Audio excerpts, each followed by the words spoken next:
నీ టైం బాగాలేదంటే చిన్నోడు మాణిక్యవేలు రాయితో మాట్లాడు. ముష్టి బైబిల్ కోసం మనం ఎందుకు సార్?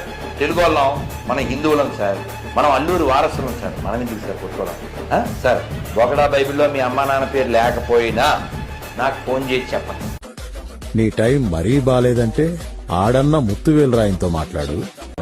అన్ని మతాలు సమానం, అన్ని మతాలు సమానం అని మాట్లాడటం చాలా బాగుంటుంది, కానీ అన్ని మతాలు సమానం కాదండి. నేను మొహమాటం లేకుండా చెబుతా. ప్రజాస్వామ్యంలో ఒక్క ఓటు ఎక్కువ వచ్చినా సరే ఒక్క ఓటు ఎక్కువ వచ్చిన వాడిని నెగ్గాడు అంటున్నారు, కానీ ఒక్క ఓటు తక్కువ వచ్చిన వాడిని నెగ్గాడు అంటలేదు కదా. మరి 130 కోట్ల జనం ఉన్న దేశంలో 100 కోట్ల జనాభా ఉన్న హిందూ మతమే పెద్ద మతం అవుతుంది కదండి. అన్ని మతాలు సమానమైన ఎలా అంటారండి? హిందూ మతమే గొప్ప, హిందూ మతమే ఎక్కువ, సందేహమే లేదు అందులో. నీ పుట్టిన టైమే బాగాలేదంటే ఆడన్న కార్తవరాయంతో మాట్లాడు.